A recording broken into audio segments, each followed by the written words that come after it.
सागर मस्ती का तूफान, ये है हमारा स्पार्क रेडियो जान।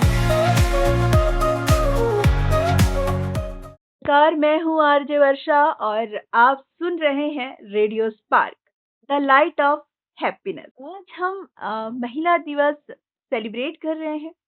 एक समय था जब महिलाओं को घर के कामों में शिक्षा दी जाती थी और क्योंकि ऐसी मान्यता थी कि पुरुष पैसे कमाते हैं और महिलाएं जो हैं वो घर को संभालती हैं। लेकिन अब समय बदल गया है और अब महिलाएं घर को संभालने के साथ-साथ बाहर निकलना भी शुरू की हैं और अपने काम से हर रोज़ चौंका रही हैं इस दुनिया को और लोगों की सोच से परे जा कर के वो अपने हुनर को दिखाकर देश का और अपने लोगों का, अपने परिवार का नाम रोशन कर रही हैं। आज हमारे साथ ऐसी ही बेहद प्रेरणादायी व्यक्तित्व मौजूद हैं, ललेश्वरी साहू जी, जो समाज सेवा और महिलाओं के आर्थिक सशक्तिकरण के क्षेत्र में महत्वपूर्ण कार्य कर रही हैं। धान से आभूषण और हस्त निर्मित वस्तुएं बनाने की कला को बढ़ावा देकर इन्होंने न केवल परंपरागत कौशल को पुनर्जीवित किया है, बल्कि अनेक महिलाओं को आत्मनिर्भर बनाने का अवसर भी दिया है। हाल ही में इन्होंने एक हस्तकला केंद्र जिसे हटरी कहते हैं की स्थापना की है, जो महिलाओं के लिए आजीविका का एक नया माध्यम बना है। आइए उनसे जानते हैं कि उनकी प्रेरणा, चुनौतियों और भविष्य की क्या-क्या योजनाएं हैं। लेकिन सबसे पहले ललेश्वरी जी, रेडियो स्पार्क जी, के इस प्रोग्राम में महिला दिवस है और हम आज महिला दिवस सेलिब्रेट कर रहे हैं, महिलाओं का सम्मान कर रहे हैं। तो आज आपका हमारे इस प्रोग्राम में बहुत-बहुत स्वागत है। बहुत-बहुत धन्यवाद वर्षा बहन। और जितने भी श्रोता सुन रहे हैं उनको भी मेरा सादर नमस्कार, जय जोहार। और रेडियो स्पार्क परिवार को भी मेरा नमस्कार, जय जोहार। क्योंकि अंतर्राष्ट्रीय महिला दिवस है, इसलिए आपके इस एक जो हमें सहयोग प्रदान कर रहे हैं, उस रूप में हम हमारी पूरी टीम की ओर से भारत की सभी बल्कि विश्व की सभी महिलाओं को, सभी बहनों को अंतर्राष्ट्रीय महिला दिवस की हार्दिक शुभकामनाएं देते हैं। बहुत-बहुत धन्यवाद दीदी। और मैं ललेश्वरी जी को प्यार से दीदी कहती हूँ क्योंकि मेरी बड़ी बहन जैसी हैं। तो सबसे पहले दीदी मैं आपसे जी। जानना चाहूँगी कि आपको समाज और महिलाओं को आत्मनिर्भर बनाने की प्रेरणा कहाँ से मिली? इसकी शुरुआत कहाँ से हुई? हाँ, शुरू से ऐसे परिवार में मुझे ऐसे जिसको हम संस्कार बोलते हैं, उस रूप में कहीं न कहीं लोगों के लिए सहयोग का भाव मेरे माता-पिता के माध्यम से तो मिला ही है। लेकिन जब समाज में कुछ ऐसी घटनाएँ घटती हैं जिसके कारण हम कहीं न कहीं ऐसे कार्य को लेकर के हम आगे आते हैं, जिससे हमारे अंदर छिपी प्रतिभा या हमारे अंदर जो शक्ति है, जो किसी और को सहयोग देकर उनका संबल बढ़ा सकती है, इन चीज़ों को हम कहीं न कहीं सामने लाते हैं।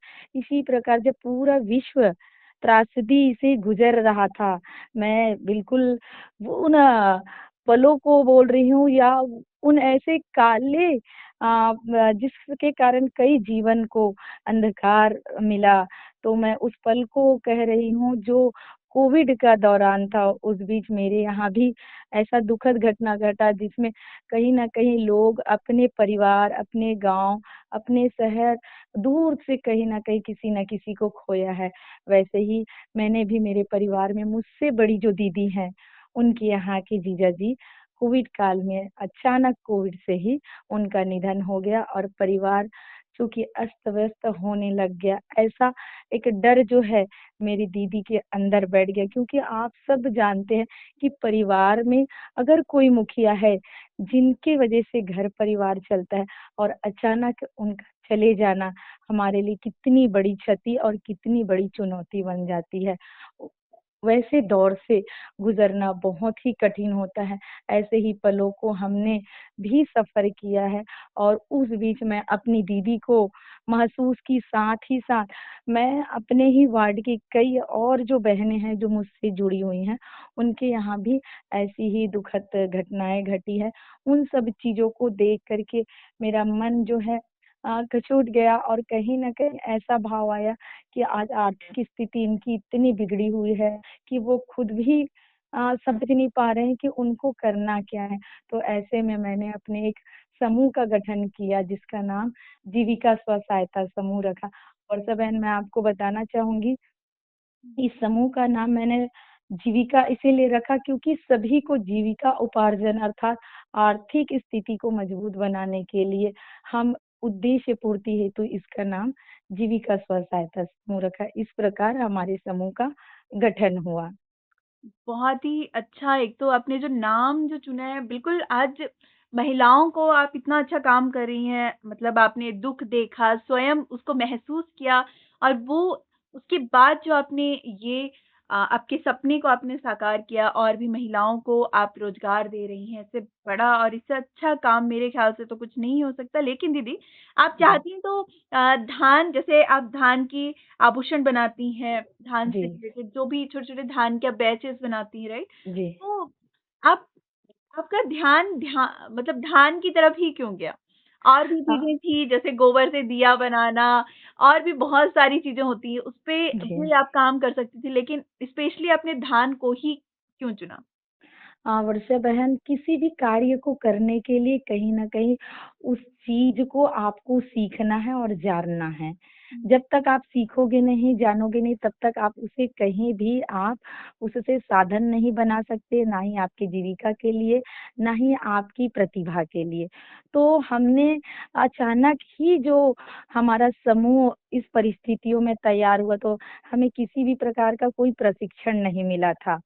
तो चूँकि धान जो है हमारे छत्तीसगढ़ को हम बड़े प्रेम से और बड़े सम्मान से धान के कटोरा जो है नाम दिया गया है, उसे हम मानते हैं और हमारी छत्तीसगढ़ महातारी जिनके कोरा में पूरा छत्तीसगढ़ खिलखिलाता है, ऐसे ही उस चीज़ को हमने धान को ही प्रेज़ेंट करते हुए धान चूँकि ज्वेलरियाँ बनती है, लेकिन ज्वेलरी को बहुत कम लोग ऐसे जानते थे।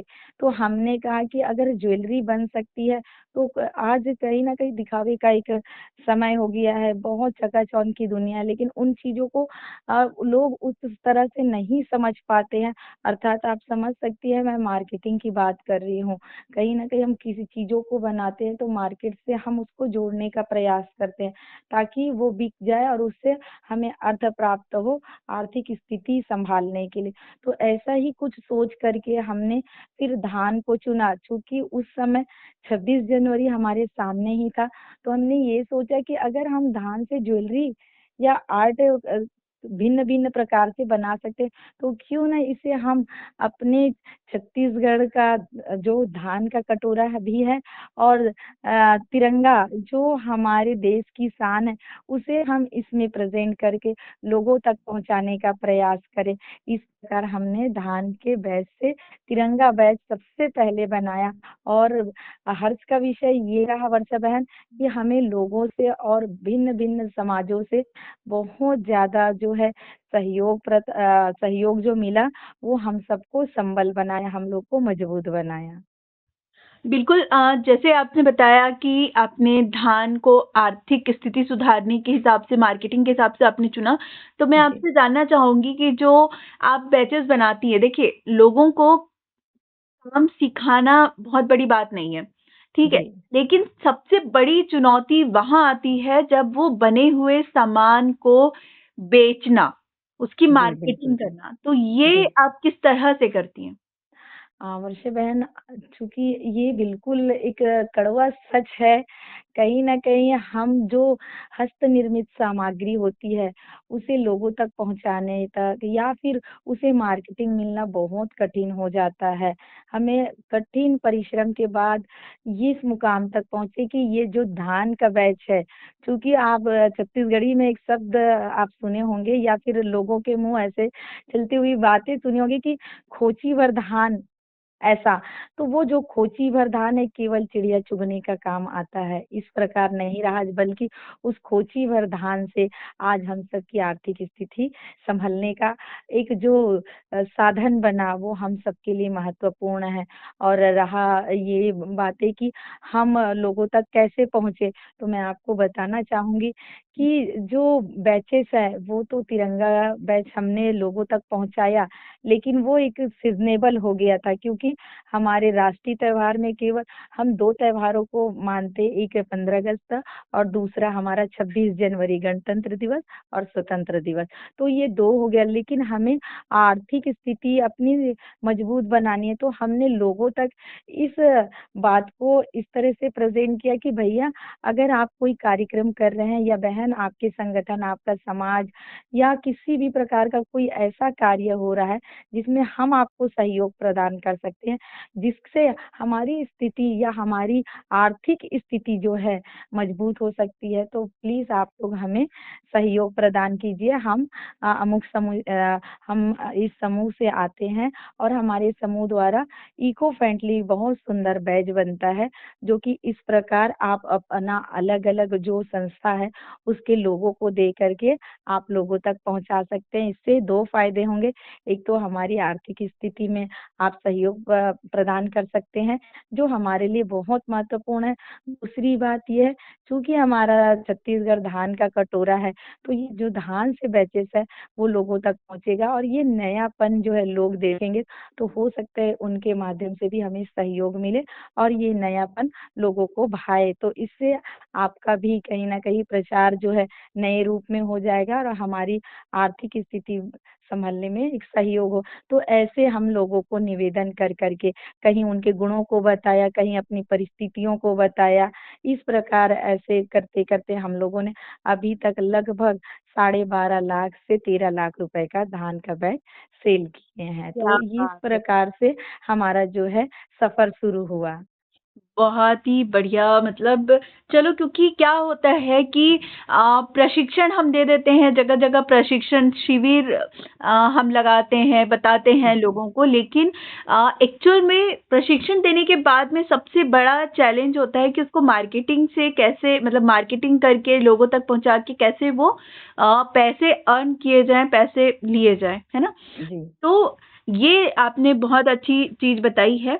अच्छा, मैं आपसे एक क्वेश्चन पूछना चाहूँगी, ये जी। थोड़ा पर्सनल हो सकता है। बिल्कुल बिल्कुल। एक होता है ना कि महिलाओं का अक्सर पूछा जाता है कि तुम महिला हो, तुम क्या करोगी? तुम घर पे जी। रहो, तुम हाउसवाइफ हो। तो आपने कभी इस तरीके की परिस्थिति या इस तरह के शब्दों का आपने कभी सुना है? आपकी लाइफ में कभी ऐसा किसी ने कहा है आपको कि तुम क्या करोगी? हाँ, बिल्कुल, बिल्कुल नहीं वर्षा बहन, इस विषय को लेकर या इस शब्दों को लेकर मैं अपने आप को बहुत सौभाग्यशाली मानती हूँ कि कभी मेरे परिवार से या मेरे पतिदेव जी से कभी इस प्रकार का शब्द मुझे सुनने को नहीं मिला, क्योंकि मेरे पतिदेव जी भी एक शिक्षक है। बल्कि कई बार अपने नहीं, कई लोग बोलते थे, क्योंकि बोलते थे, "लल्ली कहाँ एक जो बहनों के पीछे-पीछे घूमती है, स्टॉल लगाती है, फुटपाथ पे ऐसे खड़े होकर स्टॉल लगा करके बेचते हो, तो ये अच्छा नहीं लगता, आप रहते हो तो।" ऐसा ऐसा सुनने को मिला। ये मेरे परिवार से किसी से नहीं सुनने को मिला। लेकिन उस बीच ये मेरा सौभाग्य रहा है कि मेरे पति देव जी जो हैं वो इतने समझदार हैं, उन्होंने मेरा मनोबल नहीं टूटने दिया, बल्कि और मुझे संबल दी, मुझे मजबूती दी कि नहीं लल्ली, मेरा निकनेम है वर्षा बहन घर पे। हाँ जी। तो उन्होंने कहा कि लल्ली, बिल्कुल ऐसा मत सोच, अगर आप के सहयोग देने से इनको थोड़ा सहयोग मिलता है या इनका मनोबल बढ़ता है या इनका झिझकना या डरना कम होता है, तो बिल्कुल वहाँ पे आपको खड़े रहना है या आप खड़े होकर के इनको सहयोग प्रदान करो। ये मेरा अपना विचार है, बाकी आप क्या सोचते हैं आप देख लीजिए। तो उस बीच मैंने उनकी बातों को बिल्कुल समर्थन देते हुए कहा कि नहीं, आप जो बोल रहे हैं वो बिल्कुल सही है। मैं किसी की बात नहीं सुनूंगी, जहाँ मेरी बहनों को जरूरत है मैं बिल्कुल वहाँ डट कर खड़ी रहूंगी, चाहे वो फुटपाथ हो, चाहे कोई भी जगह रास्ता चलते ऐसा स्टॉल लगाना पड़े, जहाँ मुझे लगता है कि उनको मेरी जरूरत है तो मैं उस जगह पे जरूर खड़ी रहूंगी। यूं तो बात बहुत कर देते हैं, लेकिन आर्थिक स्थितियों में अगर कोई सहयोग देने वाला है या दुख के घड़ी में जो सहयोग देने वाला होता है, वही वास्तविक में सच्चा मानव होता है। ये मेरा अपना विचार है वर्षा बहन। नहीं नहीं, बहुत ही सही बात है दीदी। बट मेरा आप मतलब मुझे बहुत अच्छा लगा। और खैर मैंने तो भैया से मिल चुकी हूँ, तो वैसे तो बहुत ही अच्छे हैं। और देखिए, एक शिक्षक है तो वो जी समझते हैं महिलाओं को किस तरह से मजबूत बनाना चाहिए, और वो एज अ हस्बैंड आपका इतना समझ के सहयोग कर रहे हैं। भगवान करे सारी महिलाओं के पतिदेव ऐसे ही हो, समझदार हो। और यदि उनकी वाइफ कुछ करना चाह रही है तो उनका वो जरूर सहयोग करें, आत्मनिर्भर बनने में उनका सहयोग करें, है ना। क्योंकि जी बहुत ही कम होता है जहाँ पर पति जो होते हैं वो महिलाओं का सहयोग करते हैं, उनके सपनों को जीने में उनका बराबर साथ देते हैं, है ना। तो जी मेरा ये मानना है दीदी कि ना, जो लोग ऐसे टॉन्ट मारते हैं या हमें इस तरह की चीजें कहते हैं ना, तो वास्तव में क्या होता है, वो एक तरह से हमें हमारा मनोबल बढ़ाते हैं, जी है ना। तो अब वो डिपेंड करता है कि सामने वाला उसको पॉजिटिव वे में ले रहा है या नेगेटिव वे में ले रहा है। तो बिल्कुल डेफिनेटली जिन महिलाओं को भी ये शब्द सुनने को मिलता है कि तुम महिला है, तुम क्या करोगी, तुम तो घर पे ही रहो, है ना। और वो जी महिलाएं यदि कुछ करना चाहती तो वो उसे पॉजिटिव वे में ले, कुछ जी करने का ठान ले कि नहीं, आप हमें ये कह रहे हैं, मैं आपको गलत साबित करूंगी, मैं ये करके दिखाऊंगी। तो बिल्कुल बिल्कुल वर्षा क्या बहन। होता है कि हीरे को ना, ये ऐसे जो लोग होते हैं वो हीरे को पॉलिश करते हैं, समझ जी रहे हैं। और जब उनकी बातें सुन सुन करके इंक्रेज हो करके लोग प्रोत्साहित हो करके उनकी चीजों को जब झूठा साबित करते हैं, तो वो एक खरा सोना बनाते हैं, ऐसे जो लोग होते हैं, जी है ना। तो दीदी, अगला मैं आपसे जानना चाहूंगी कि आप लोगों ने एक हटरी आप लोगों ने खोली है ना। जी जी तो उसका खोलने का क्या कैसे है उसका, आप थोड़ा बताएंगी कि कैसे वहां पे लोग आप लोगों बिल्कुल से संपर्क कर सकते हैं, उसके खोलने का उद्देश्य क्या है, कितनी महिलाएं जुड़ी हुई हैं, किस जी। तरह का कार्य हो रहा है वहां पे भी। दरअसल हमर हटी का उद्देश्य ये है वर्षा बहन कि हम सभी बहनों को एक ऐसा स्थान मिल जाए जहाँ हम सब मिल करके अपने रोजगार को आगे बढ़ा सके।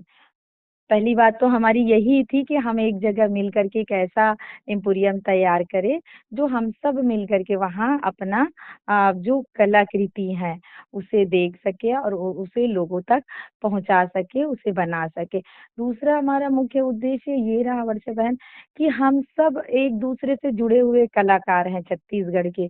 तो जैसा पहले का प्रश्न था ना कि हमें सामग्री तो हम बना लेते हैं लेकिन हमें वो प्लेटफॉर्म नहीं मिल पाता, हमें वो मंच नहीं मिल पाता जहाँ हम अपनी चीजों को दे करके सेल कर पाए या बेच या विक्रय इस प्रकार का हम कर पाए। तो ये उद्देश्य को लेते हुए हमने हमर हटरी का उद्घाटन जो है हमारे यशस्वी कहना चाहिए और हमारे बड़े परम सम्मानी साहू जी जो कि हमारे छत्तीसगढ़ के उप मुख्यमंत्री जी हैं, उनके हाथों से हुआ। तो ये हमारे लिए गौरव का पल रहा और हम सब इस हट्टी के माध्यम से हमारे छत्तीसगढ़ की जितनी भी कलाकृति है उसे हम लोगों तक पहुंचाने का प्रयास कर रहे हैं। और आपको बताना चाहूंगी कि इस माध्यम से हमने जिस चीज को जोड़ा भी नहीं था, हम केवल क्रय विक्रय का एक ऐसा केंद्र बनाना चाह रहे थे, किंतु जब ये बना तो आप यकीन आपको दिलाती हूँ कि जो नेहरू युवा केंद्र है, जो हमारे भारत सरकार जो युवा आदान प्रदान जो कार्यक्रम चल रहा है उसके बैनर तले हमारे दुर्ग डिस्ट्रिक्ट में गोवा के 27 बच्चों का आना हुआ और उन्हें हमारे कल्चर को दिखाने के लिए, हमारी संस्कृति को बताने के लिए उनका आगमन हमार हटरी में किया गया या उन्हें हमारे हटरी में लाया गया कि हमारी छत्तीसगढ़ की जो परिधान है, जो संस्कृति है, जो कल्चर है, जो कलाकृति है, वो आपको यहाँ पे देखने को मिलेगा। और वो बच्चे इतने खुश होकर के गए और इतना उनका मनोभाव ऐसा था कि दीदी ये चीजें तो बहुत यूनिक है। तो वो हमारे लिए एक प्लस पॉइंट रहा कि नहीं चलो हमारी संस्कृति को हम एक संवर्धन देने का कार्य भी इस भूमिका के माध्यम से हो रहा है। जैसे बच्चे खुमरी को देख करके बड़े प्रसन्न हुए, बहुत यूनिक चीज है दीदी, बहुत अच्छा लगा। जैसे हम लोग अपने व्यवसाय में जो हमारे संस्कृति में सूपा, चरिया, पर्रा जो शादी में तैयार होता है वो भी अपने हाथों से तैयार करते हैं। तो उसमें बच्चियां इतनी प्रसन्न हुई, अरे ऐसा भी होता है आपके यहाँ, बड़ा सुंदर लग रहा है। पर्रा जो होता है बहुत सुंदर ढंग से डेकोरेट किया जाता है हमारी बहनों के हाथों से। तो वो बच्चे देख करके बड़े प्रसन्न हुए, अरे ऐसा तो इसमें क्या करते हैं दीदी बताइए ना। तो बड़े खुश होकर के सुने। मैं उनको बताई कि ये हमारी संस्कृति है जो छत्तीसगढ़ में विशेष रूप से जब दुल्हन की शादी होती है तो इसे हम उसके लिए चुलमाटी के लिए मिट्टी लेकर के आते हैं जो मंडप पे रखते हैं। दूसरा इसका उपयोग होता है जब हल्दी चढ़ाने के लिए हम जब दुल्हन को नहलाने लेके जाते हैं तो इसमें बैठा के उसको लेकर के आते हैं। और तीसरा जब उसको झूला झुलाते हैं तो भी इसमें बैठा करके उसको झूला झुलाते, ये हमारे यहाँ का रिवाज है। तो वो बड़ी प्रसन्न हुई, बोले हमारे गोवा में तो ऐसा होता ही नहीं है। बहुत बहुत यूनिक लगा मुझे। तो कहीं ना कहीं हमारी संस्कृति को, छत्तीसगढ़ की जो परंपरा है, उन बातों को, उन चीजों को उनको हमें सिखाने का एक सुअवसर भी प्राप्त हुआ ऐसा। बहुत ही बढ़िया, मतलब आप इतना अच्छा काम कर रही हैं और आपके साथ जुड़ी हुई जो महिलाएं हैं वो भी इतना अच्छा काम कर रही हैं। वाकई में आप सब सम्मान के लायक हैं और हर महिला अपने आप में सम्मान की हकदार है। दीदी, आप लोगों की भविष्य की क्या क्या योजनाएं हैं और आप महिलाओं को लेकर के और क्या कुछ नया करने वाली हैं, और यदि जो महिलाएं आपके साथ जुड़ना चाहती हैं वो कैसे आपके साथ जुड़ सकती हैं? मैं तो यही चाहूंगी कि सब अपने आप में एक मजबूत हैं, एक मजबूती है, बस अपने आप की प्रतिभा को जानने की जरूरत है। एकता में जो बल होता है, वो जो ताकत होती है, वो कहीं और देखने को नहीं मिलती है। तो उस बैनर तले जितनी भी बहनें हैं वो बिल्कुल हमसे जुड़ सकती हैं, सहयोग ले सकती हैं, जैसा भी चाहें वो हमें अपना नाम पता भेज करके वो हमसे संपर्क कर सकती हैं।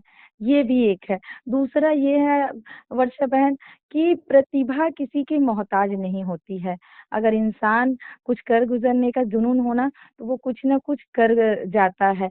बस उसे जोश और जुनून होना चाहिए कुछ करने का ऐसा। तीसरा ये है कि हर व्यक्ति को एक न एक से जुड़ करके रहना चाहिए। जैसे आज मैं अकेली हूँ ऐसा नहीं, आज मेरी सारी बहनें मुझे पूरी तरह से सहयोग प्रदान करती है, क्योंकि एक अकेला व्यक्ति कोई कुछ नहीं कर सकता है, ऐसा मैं भी मानती हूँ। अगर मैं वो हटरी को चलाने जाऊं तो अकेले नहीं चला पाऊंगी, क्योंकि वो सब बहनें मेरी ताकत है, वो सब मुझे सहयोग प्रदान करती है। तो एकता बना करके रखना चाहिए। आपका शुरुआत में एक प्रश्न था कि ये प्रेरणा आपको कहाँ से मिली। मैंने बताया कि ये प्रेरणा मुझे ऐसी परिस्थितियों में मिली, लेकिन मेरा मनोबल बढ़ाने का एक जो मुख्य उद्देश्य, मुख्य सूत्रधार बने, वो हमारे देश के यशस्वी प्रधानमंत्री जी हैं। उनको भी मैं मेरी पूरी टीम की ओर से कोटि कोटि धन्यवाद देती हूँ, क्योंकि उनका जो मन की बात है वो हम्म। हम सतत सुनते हैं और उनसे जो मनोबल बढ़ता है, कहीं न कहीं किसी चीज़ों को सुनने के बाद, देखने के बाद मन में वो जो कर गुज़रने की जिज्ञासा होती है, यकीनन वो मन के भाव को बढ़ाती है। तो हम मन की बात भी सुनते हैं, तो हमारा मनोबल बिल्कुल ऐसा बढ़ जाता है कि नहीं यार, कुछ तो अब करना चाहिए अपने को, या अब बिल्कुल हम वो चीज़ कर सकते हैं, उसको करना ही है, ऐसा। तो मैं मन की बात का जो 100वाँ एपिसोड है, जिसमें यशस्वी प्रधानमंत्री जी नारी शक्ति को लेकर के बात किए। उसके बाद अभी लास्ट एपिसोड हुआ, उसमें भी 8 मार्च को प्रेजेंट करते हुए उन्होंने कहा महिला सशक्तिकरण का एक ऐसा शक्ति है जो पूरे विश्व को, पूरे देश को मजबूत बनाती है। तो मैं अंतर्राष्ट्रीय महिला दिवस का जो मुख्य सूत्रधार हम सबको सतत मजबूत बनाते हैं, उनका भी मैं हृदय तल से कोटि कोटि धन्यवाद देती हूँ, क्योंकि उन्होंने जब तीसरा हमारा चंद्रयान हुआ तो भी हमारी जो साइंटिस्ट बहनें हैं, दीदियां हैं, मैडम हैं, उनको भी उन्होंने बहुत बहुत धन्यवाद देते हुए उन्हें संबोधित किया था। तो कहीं ना कहीं हम सबको सीखने की, जानने की, सुनने की जरूरत है। तो वो चीज को कर गुजरने का जो जुनून आता है ना, उसी से आता है, ऐसा मुझे लगा। बहुत बढ़िया, सही बात है कि जो चंद्रयान जो प्रोजेक्ट आया था उसको लीड कर रही थी, महिला साइंटिस्ट थी। और भाई महिलाओं पर इतना विश्वास जताने वाले प्रधानमंत्री जी महिलाओं पर और महिला सशक्तिकरण पर बात करते हैं, ये तो उनका अपनापन है और महिलाओं के लिए उनका सम्मान है।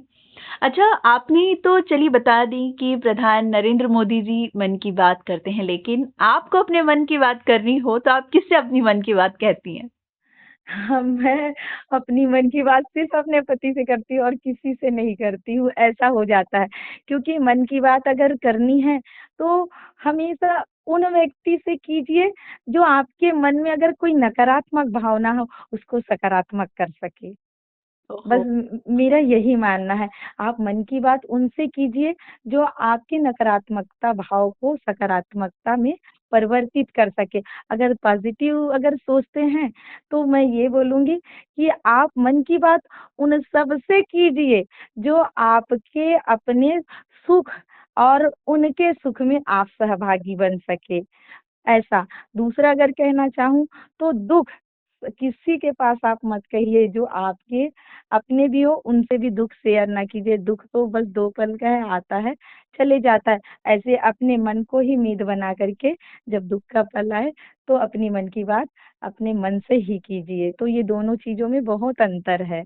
तो हम सुख सभी से बांटे, ये रहना चाहिए दुख अपने आप से ही बांटे, ताकि हम दुख को ही दुख का वो भागी बना करके हम उस चीज में खरे उतर सके और फिर उस चीज को भूल करके एक नया चीज कर सके।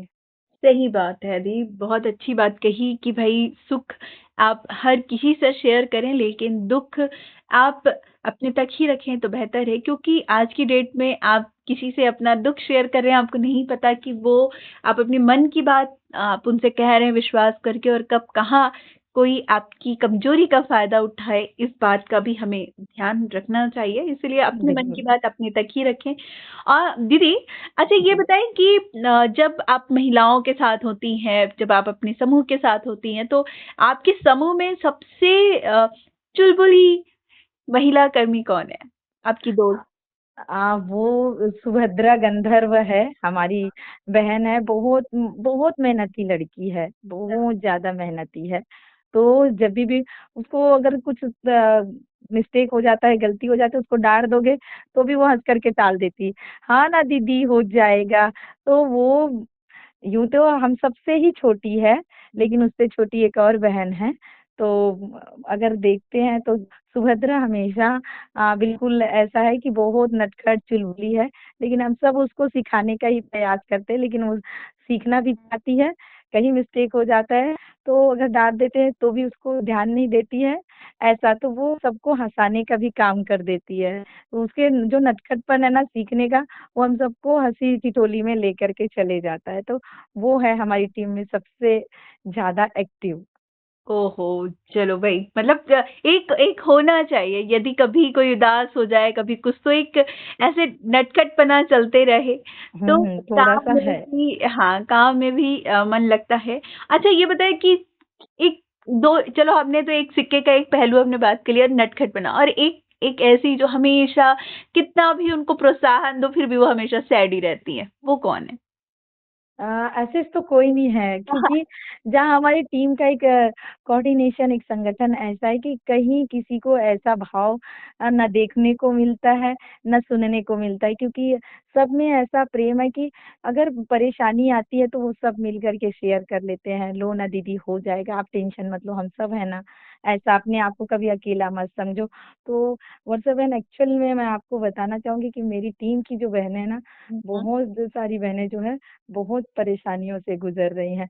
तो हम सब उनको कभी महसूस होने नहीं देते हैं कि आपको ये तकलीफ है। जैसे मैंने पहले ही बताया ना कि कोविड से गुजरे हुए हैं या बिल्कुल। किसी परेशानियों से ऐसे ग्रस्त हैं, तो हमें उनका बिल्कुल ध्यान रखना पड़ता है कि नहीं, आप अकेले नहीं हो और ये कुछ पल का है, निकल जाएगा, चल जाएगा, कोई टेंशन मत पालो आप। ऐसा करके उनको चलती फिरती ऐसे शब्दों में बिल्कुल हम साथ में ले लेते हैं, टेंशन ही नहीं लेना, 2 पल के लिए चले जाएगा, ऐसा।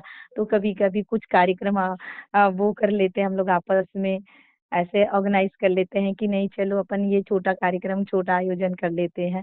तो ऐसे बीच-बीच में हम लोग आयोजन अपने आपसी में कर लेते हैं थोड़ा, चलो हम लोग मौज-मस्ती, हँसी-ठिठोली कर लेते हैं, ऐसा। तो उससे क्या है, कभी-कभी जो बातें नकारात्मकता रहती है या कुछ ऐसा रहता है, तो वो मन का भाव जो है खत्म भी हो जाता है, ऐसा। तो होती है छोटी-मोटी ऐसी नोक-झोंक, तो हर जगह हो जाती है, लेकिन उसे बिल्कुल गाँठ बाँध के नहीं रखना चाहिए और उन परिस्थितियों को ऐसा हावी होने भी नहीं देना है।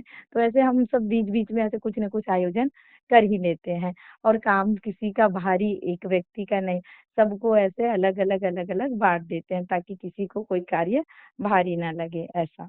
बहुत बढ़िया। मैंने ये क्वेश्चन जानबूझ के पूछा था क्योंकि देखिए, एक समूह हो या एक परिवार हो, परिवार में बिल अनबन होती रहती है। बिल्कुल, तो बिल्कुल। कई महिलाएं ऐसी होती हैं कि यदि थोड़ा-सा कहीं पे हम डाँट दें या बोल दें, तो वो बिल्कुल नेगेटिव बातें करना शुरू कर देती है। तो समूह को छोड़ देंगी और बाहर जाकर के नेगेटिव बातें करती हैं। तो जहाँ पर आप लोग इतने अच्छे से सबसे अच्छी बात आपने कही कि आप लोग हर इंसान की लाइफ में छोटा-मोटा दुःख, चैलेंज होते हैं और आपने जैसे कहा कि जब भी ये चीज़ें होती हैं तो हम उसको पॉजिटिव वे में ले करके कुछ आयोजित कर लेते हैं या उन्हें प्रोत्साहन देते हैं कि ठीक है, चलो हो जाएगा, कोई नहीं, हम तो हैं। ये जो हम तो हैं, ये जो शब्द होता है ना, ये कहने के लिए भी हिम्मत लगती है।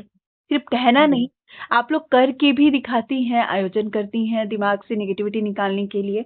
तो ये बहुत अच्छा एक बात है।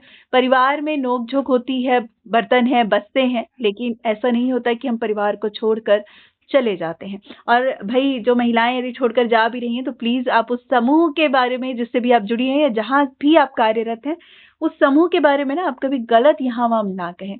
क्योंकि हुँ। कई महिलाएँ होती हैं, कई लोग होते हैं जो समूह छोड़ने के बाद में नेगेटिविटी फैलाते हैं, है ना? तो वो उनको लगता है कि हम वहाँ की नेगेटिविटी फैला रहे हैं, लेकिन असल में ये होता है कि वो अपना खुद का मज़ाक बनाते हैं। तो प्लीज़ जो भी इस टाइप से कोई करता है तो ऐसा ना करें। आज ललेश्वरी जी, महिला जी। दिवस है, तो जाते-जाते आप महिलाओं के लिए स्पेशल क्या संदेश देना चाहेंगे? हाँ, चूँकि अंतर्राष्ट्रीय महिला दिवस हम सबके लिए एक सौभाग्य का पल होता है, ऐसा हम सब मानते हैं। तो विश्व की सभी बहनों को जो स्पार्क रेडियो के माध्यम से मुझे सुन रही हैं, बस उन्हें अंतर्राष्ट्रीय महिला दिवस के उपलक्ष्य में बस 2 शब्द संबोधित करना चाहती हूँ, जो कि हम सब मातृशक्तियों को कई रूप और कई ऐसी भूमिकाओं को हमें अपने परिवार में, अपने समाज में, अपने देश में देना पड़ता है। तो बस मैं उनको 2 पंक्ति संबोधित करना चाहती हूँ। हम शक्ति हैं, हम भक्ति हैं, हम प्रेम पुंज अभिलाषा हैं, हम दीप दान करने देने वाली पन्नाधाई, हम बहती जल की धारा हैं, हम बहती जल की धारा हैं। इन पंक्तियों का अर्थ ये है कि हम भिन्न-भिन्न रूपों में और भिन्न-भिन्न भूमिकाओं में रिश्ते और नातों को निभाते हैं। कभी माँ बनते हैं, कभी पत्नी, कभी बहू, कभी बेटी। तो उसी प्रकार समाज में भी हमारी भूमिकाएँ अलग-अलग रूप में अलग-अलग जगहों पे रहती है। कभी हमें जल की तरह तरल होना पड़ता है, तो कभी पन्ना धाई जैसे देशभक्ति के लिए कठोर बनना पड़ता है। तो हम आप सभी से यही निवेदन करते हैं कि हम एक मातृशक्ति हैं, अपने बच्चों को भी पालें तो शिक्षा और संस्कार की कभी कमी ना करें। हम शिक्षा और संस्कार देते हुए हमारे देश के नौनिहालों को देश का भविष्य बनाते हुए इन विचारों से हम सब मातृशक्ति अपने आने वाले कल को उज्जवल बनाएं। इन्हीं भावनाओं के साथ मैं श्रीमती ललेश्वरी साहू, अध्यक्ष जीविका महिला स्व सहायता समूह, पुनः आप सभी बहनों को अंतर्राष्ट्रीय महिला दिवस की हार्दिक शुभकामनाएं देती हूँ। जय हिंद, जय भारत, जय छत्तीसगढ़। बहुत बढ़िया दीदी। ये थी ललेश्वरी जी। आपने हमें अपने सफर, चुनौती और भविष्य की योजनाओं को विस्तार से बताया। आपके कार्य न सिर्फ महिलाओं को आत्मनिर्भर बना रहे हैं, बल्कि पारंपरिक कला और संस्कृति को भी संजो रहे हैं। जैसे आपने कहा कि गोवा से कुछ बच्चे आए थे, उन्हें आप लोगों ने छत्तीसगढ़ की संस्कृति से रूबरू करवाया और वे काफी खुश होकर के गए हैं। तो उम्मीद करते हैं कि ऐसे ही आप और आपका समूह बढ़ता रहे और आप लोग छत्तीसगढ़ की कला और संस्कृति को लेकर के जो आप लोग काम कर रहे हैं, वो ऐसे ही आप लोगों का काम फूले फले और खूब बढ़े और लोगों का प्यार मिले। तो जाते जाते आपका बहुत बहुत धन्यवाद और आपकी समूह से जुड़ी सारी महिलाओं को रेडियो स्पार्क की तरफ से happy women's day. Thank you, बहुत बहुत धन्यवाद हमारी प्यारी बहन वर्षा। आपको भी अंतर्राष्ट्रीय महिला दिवस की ढेर सारी शुभकामनाएं और इस परिवार को हृदय तल से कोटि कोटि धन्यवाद।